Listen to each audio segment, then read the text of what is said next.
I want you guys to see this and read this a little more thoughtfully, and here's an example of kind of stuff to try to guide people into reading a bit more thoughtfully. So what you're trying to do is eliminate hacks, trolls, and link bait? Good. Or at least identify that. Wow. Crazy talk. I know. There's only so much, should Megyn Kelly be fired to please the black community? Comment yes or no that you can take. One crazy thing that you'll never guess what they said when, yeah. And then I wrote that article and this happened. Oh my God, those are the best. You'll never believe. You're right, I won't, and that's why I'm not going to click on this. Goodbye. Yeah, there was even, heck, I watch way too much TV, and I looked at the TV Guide website because I wanted to know something about some episode that I had missed of something, and there was a headline that's, "You'll never guess why so and so is divorcing," and I clicked at the article and it was irreconcilable differences. All right, that was the whole content. They're divorcing because of irreconcilable differences. Never would have guessed that, reason. Well, no, you know what? I have to. No, I have to give them props. They got me to click. No. I have to give them props because they actually reported on the story in the title. So many times with these clickbaity titles, the story isn't even reported on. It's something completely different from what the title actually says. But that's another show. That clip will be included in the description below at the end of the show. So. Hey, here's a question, and I'm going to put this on the live part of the show because I want it to be out there that I asked this question. There are websites, even on our side of the fence, that all they are is content scrapers. They take stories from other publications, copy the content, create a new blog post on their site, paste the entire content. Sometimes they will include a link back to the original. Other times they will just say that this was written by Bob at blog.com, but they'll write it, but it'll be published on their blog under their masthead, and they're doing it so that they can then publish 100 posts per day, and they become a highly trafficked website, and they sell ads and they make money at this, but they're really stealing other people's content. And some of them are popular websites and their stories get shared out. What do we do about that? I mean, what is a responsible conservative who wants the conservative press to become popular and well-read? What's the right kind of way to deal with that kind of stuff? It's a good thing for the viewers and listeners to think about and comment next week. Come in the chat room and tell us what they think and all of that fun stuff. And it's not really lovely. And it is plagiarism. Yeah, it is plagiarism. Well, I have a question about that. Is it theft. truly plagiarism, or is it just like, say, the AP will publish an article and all the other news articles or all the other news sites will actually republish it under their header, just putting that it's an AP story? So they are authorized to do so, and they pay for that. Okay. The AP licenses in syndication. Like, we are syndicated on Vigilant Liberty Radio. We have given him permission to rebroadcast this show. This is content scrapers where it's theft. It's actual theft. See, then that's a problem for me, because if it's not licensed, at least they're giving credit back. But still, I mean, at that point, I would find the original article and share that instead of the one that I came across. To be honest with you, I would go to the source and share that, not the repost. But that's just me. That is what I try to do when I come across a story like that. I try to go back to the originals. I want to give the credit and the traffic to the people who originally put it up. Because it's traffic theft is really what they're doing. And sometimes you can find the original if there is no link back, and you're allowed to copy and excerpt a certain percentage of somebody else's stuff to talk about it. Make a transformative work and that kind of thing. But taking an entire article by someone else and republishing it, even if you do link to the original, to me, it's theft.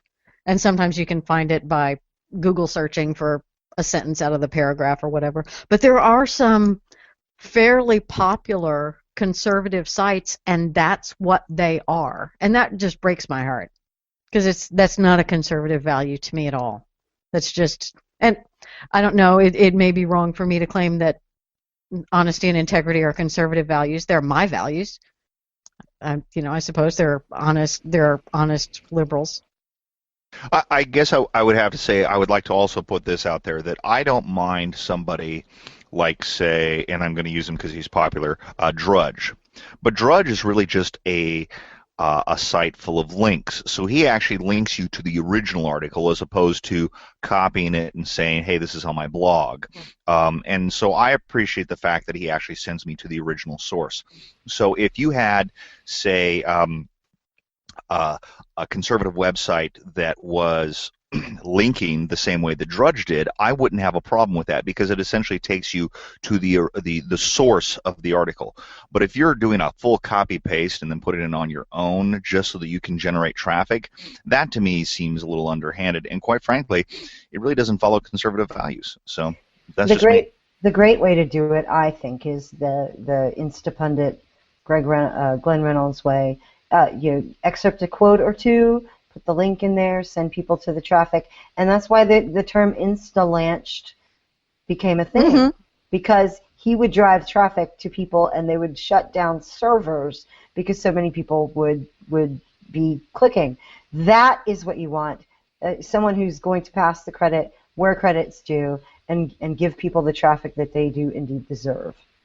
And that's shared prosperity and shared good fortune, and that's generosity of spirit to me. When it's like, hey, here's this cool thing I discovered, you should go support this person who wrote this cool thing, at least to me. Yes, and that's why everybody should link to our videos and send them to our pages so that we can get more views and that we can share our message out there. And syndication, baby. Syndication. Absolutely. If you listen to the show on Spreaker, follow the show on Spreaker so that we get more followers, and same with iTunes and Stitcher and what's the other one? TuneIn. I gotta say, and follow us and share and join and review and all that kind of stuff. It's really important if people. Hang on, Brass. It's really important if people support what we do, and we have a huge compliment this week from Tim and from the Conservative Union, which was just fabulous in his really effusive praise of what we do, and we appreciate it so much. He follows through, he shares, he comments, and Tim, thank you so much from all of us for. He was our first iTunes customer subscriber person. Nice. No. He's been looking for good content. He was telling people all over that he found it in the Refinery, and we cannot say how much we appreciate that.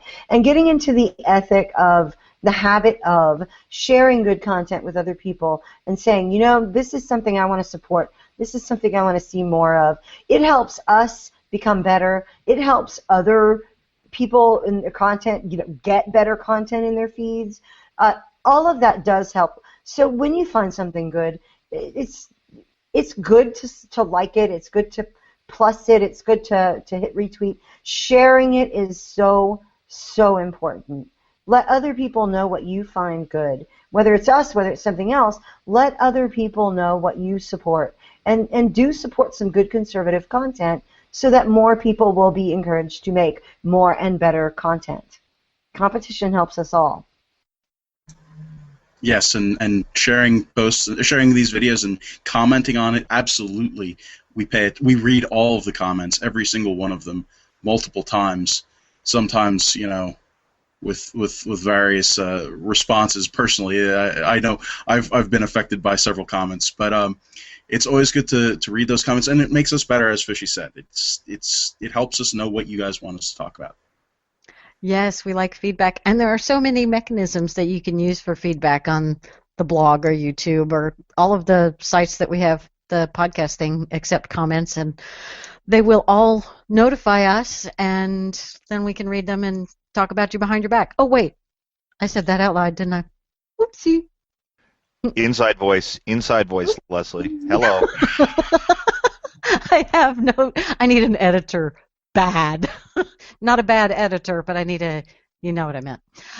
Anyway, that, okay, Felicia. Redo. Felicia's got her head Yes, in her we need a mulligan. Because my first thought is the word that you're looking for is badly. I went straight for the adverbial prompt there. I wasn't even thinking about what you actually said. I was thinking as an editor.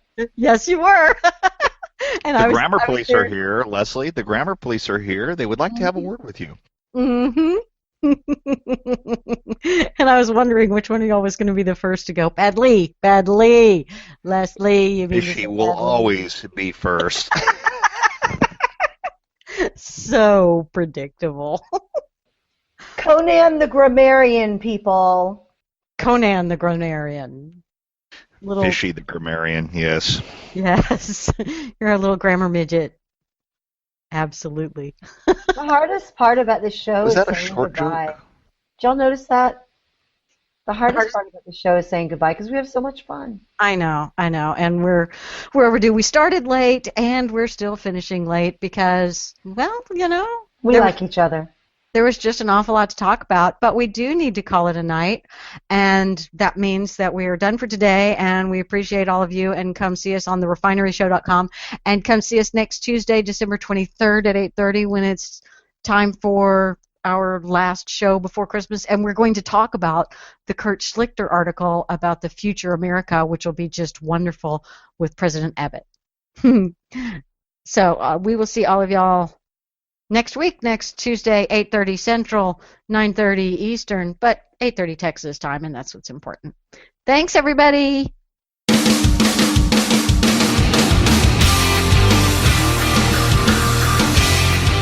This show is copyright by VLR Media. All opinions of hosts, panelists, and guests are their own and may not reflect the opinion of VLR Media or anyone else.